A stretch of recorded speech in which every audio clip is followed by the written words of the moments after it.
In this shot from Central Intelligence, a man on a motorcycle does a backflip and then knocks The Rock's character over.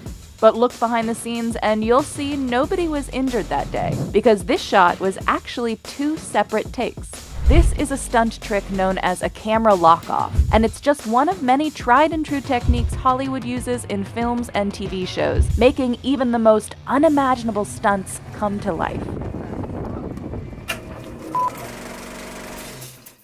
In this scene in Baby Driver, Ansel Elgort's character pulls into a parking spot and then runs out moments later. In reality, that's a stunt driver driving into the spot. The driver's side gets covered by this pillar, which is also hiding Elgort. So as Elgort runs out, it looks like he's the one getting out of the car in the first place. This is a trick known as a Texas switch, an in-camera effect in which the actor and their double will actually switch places midway through the action. The move involves close collaboration between the stunt crew, camera crew, and director. Whether it's a whip off of the actual actor to something to come right back to them, you can't just go focused on that person and then put another person in. And the set needs a natural hiding place for the switch to occur, like this rock that Sean Connery is hiding behind in From Russia with Love. The Texas switch isn't just for action, it's even become a comedic staple in everything from The Naked Gun to Scott Pilgrim vs. the World. Is Scott here? You know what? He just left. In this scene in Elf, for example, Buddy needs to put a star on top of a very tall Christmas tree. First, Will Ferrell runs off camera, then the double runs out and launches himself on top of the tree.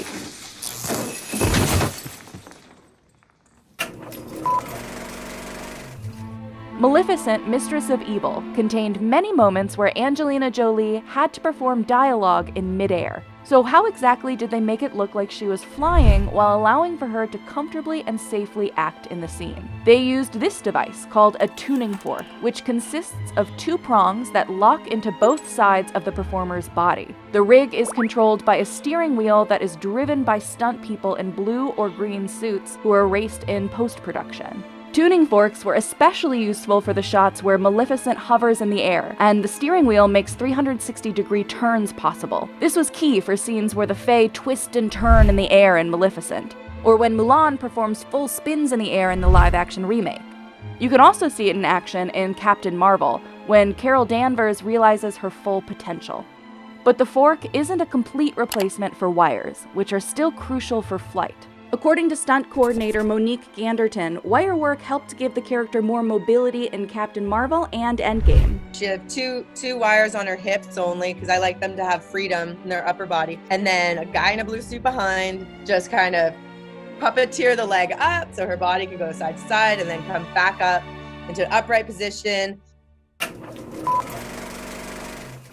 In Men in Black International, a menacing alien tosses Agent H down a staircase. To achieve this violent-looking motion, filmmakers use a trick called a ratchet pull. During a ratchet pull, a performer is tied to cables powered by an air pressure cylinder, which pulls them either backwards, forwards, or upwards. The more pressure you use, the farther they'll go. In Twilight Eclipse, for example, Monique Ganderton was ratcheted 20 feet forward after a CG wolf attacked her character. Sometimes a simplified version of a ratchet pull, called a dead man, will do.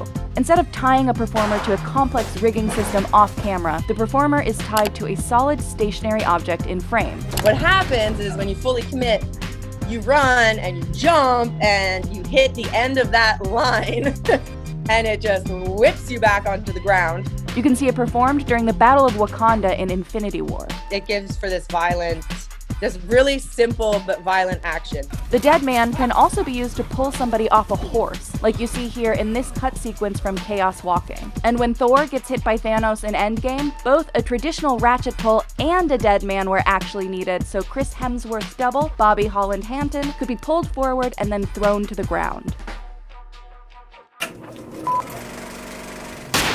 Getting a stunt performer to go through glass, like in this scene from The Hunt, requires a lot more force than just a person's body weight.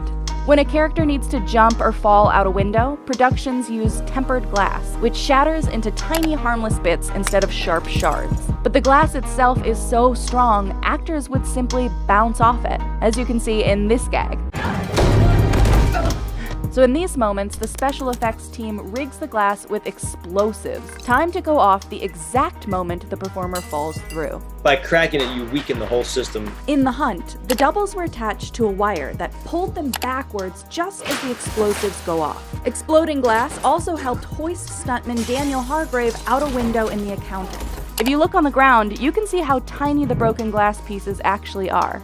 Stunt people are finding efficient ways to update this trick too. In John Wick 2, the character is thrown through a glass sculpture. Basically, the performers had to hit the glass and let the computerized system do its thing. They put 4 charges that were pressurized into the glass. So it was on a pressure system. As soon as that glass pushed against the charger, it had maybe like an 1/8 of an inch of pressure on it. So as soon as you'd push through, it would blow.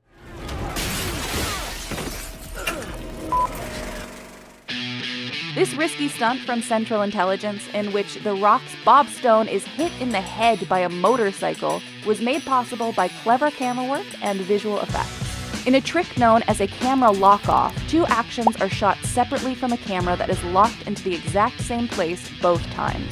Then those 2 shots are combined using visual effects. First, filmmakers shot a motorcyclist doing a backflip. Then, in another shot from the same angle, stunt double Tanoi Reed was pulled back on a ratchet to imitate impact. The wires were erased and the 2 shots layered together into a seamless whole. For moments like this, stunt people can actually get hit by cars, but lock-offs can lessen the pain of vehicular hits. Take this moment in Atomic Blonde, where Gascoigne, played by Sam Hargrave, is hit by a car and then smashed into a van in front of him. Sam was on a ratchet, so he ran to his mark, and we ratcheted him into the van, so no car hit him. And then I was driving the car, and we just, same thing, lock off. I slid in as if I hit him, and then they merged together, and then he just turns, and you see a wide shot of him getting hit and flipped into his car.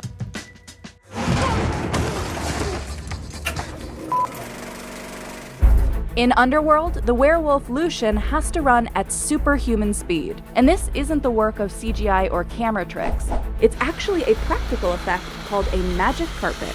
For this stunt, the crew will attach a large tarp to a vehicle. The performer will start running on the smooth surface as the car drives, allowing them to run much faster than a normal human would. Underworld stunt coordinator Brad Martin had actor Michael Sheen and a stunt double run on an 80-foot tarp attached to a car, creating the appearance of running at 35 miles per hour. It was so successful that Martin used it again in Underworld Awakening. It can make just about any type of character look like they have superhuman speed. Without a magic carpet, the actors in 2001's Planet of the Apes would never look as fast as apes on all fours. And it's also why Black Panther looks so fast when he runs and jumps onto the back of a car in Captain America: Civil War. However, this really only works on flat surfaces like asphalt. For off-road terrain, stunt crews may use a weighted wire system attached to a winch, basically a giant spool, to physically lift and propel them. Look at the start of the Battle of Wakanda in Avengers: Infinity War, when Captain America sprints past his fellow Avengers, who are also running at full speed. Stunt double Daniel Hargrave was clipped into a harness and attached to wires above his head. The winch was then weighted to counteract his body weight, helping him move up and forward. With the extra help, he could run up to 24 miles per hour. I was about 50% on my feet, so I still had to run and move my feet as fast as possible, but I wasn't actually doing all the propelling myself. And it's helpful with Marvel villains as well. In The Incredible Hulk, a similar weighted system helped Emil outrun several soldiers after taking the super serum, launching actor Tim Roth to speeds ranging from 30 to 40 miles per hour. Some of Hollywood's most daring car stunts need trained stunt drivers to pull them off safely. But what if you still want to make it appear as if the actor is the one driving? A much more dynamic way to capture chases is by using a biscuit. It's a vehicle that you can put other vehicles on. So while the actors appear to be driving on camera, the real work is being done by a stunt driver sitting in a driver's pod just out of frame. But because the stunt driver isn't seen in a biscuit rig, the camera can capture way more dynamic angles. These rigs allowed the audience to see Christian Bale up close in Ford vs. Ferrari, and some seemingly impossible car moves in Baby Driver. In the movie Drive, they actually shot this part twice, where Ryan Gosling's character gets hit by another car. First, they shot the exteriors with 2 actual stunt drivers. Then they shot Gosling on the biscuit, able to mimic every move to get the inside of the car. And ready, and action. CGI can be used to create big, safe fires, but fire is still one of the hardest elements to create with visual effects. It's easier to set a real stunt person ablaze. So how do they do it without causing any harm? Stunt performers often wear 3 layers of fireproof underwear, which is soaked in a flame-retardant material called Zell Gel. They then add on 3 more layers: a rain suit, a fire suit, and a thin cotton suit. Even more Zell Gel will go on any exposed skin. According to Game of Thrones stunt coordinator Rowley Erlam, timing is key for fire stunts. A stunt performer can't be fully engulfed in flames for more than 15 seconds. Fire! 1, 2, 3, 4, 5, 6, 7, 8. Ow, ow, ow! And you often have to account for multiple stunt actors. Over 73 performers were set on fire for the loot train attack in Game of Thrones.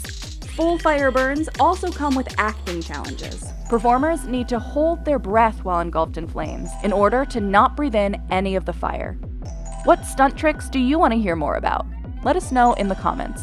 Daniel and I did a winch drop that was almost 600 feet together on Hunger Games. It wasn't a hard gag for us, but it's like if something goes wrong, you die because it's like 600 feet. But we had a great time. For 3 days, we just went up and down and up and down.